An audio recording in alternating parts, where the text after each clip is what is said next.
Hi friends, ఈరోజు మనం page preventer గురించి తెలుసుకుందాం. ఇప్పుడు కొత్తగా వచ్చిన పేజ్ ప్రివెంటర్ వచ్చేసి ఎస్పీపీ లాగా పిఎస్ఆర్ లాగా పనిచేస్తుంది.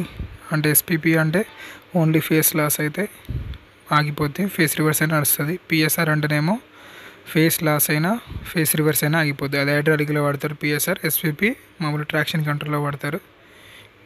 ఇది వచ్చేసి 640 పిఎస్ఆర్వి, అంటే ఇది పిఎస్ఆర్ లాగా వాడచ్చు, ఎస్పీపీ లాగా వాడచ్చు. ఇక్కడ మనకి డిప్స్ ఇచ్చి ఉంటాయి.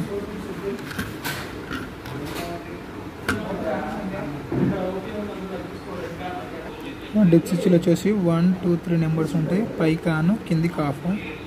ఇక్కడ మనకి ఇక్కడ సింబల్స్ ఉన్నాయి. ఇక్కడ ఫస్ట్ నెంబరు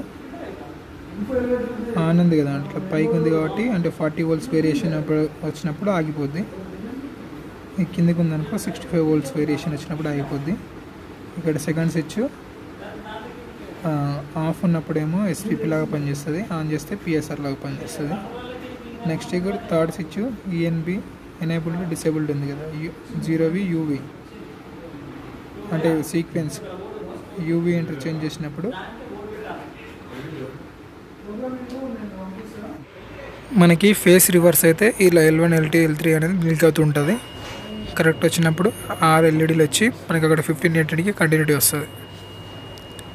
ఈ విధంగా L1, L2, L3 3 వస్తాయి ఎల్ఈడీలు.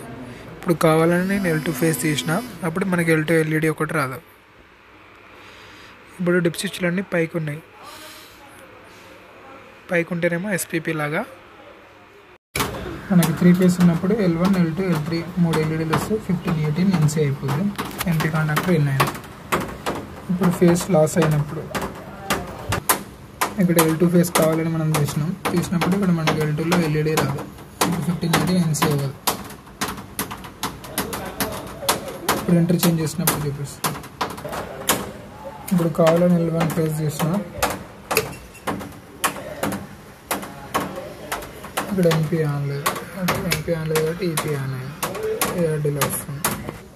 ఇప్పుడు కావాలని ఫేస్ రివర్స్ చేసినప్పుడు L1, L2 ఇట్లా బ్లింక్ అవుతుంటే ఫేస్ రివర్స్ అయిందని అర్థం చేసుకోవాలి.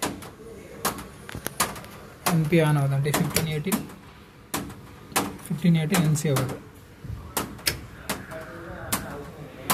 ఈ విధంగా 2 నెంబర్ స్విచ్ ఆఫ్ ఉంటే పిఎస్ఆర్ హైడ్రాలిక్ కోసం వాడతాం. వీడియో నచ్చితే లైక్ చేయండి, మన ఛానల్కి సబ్స్క్రైబ్ చేయండి. Thank you for watching.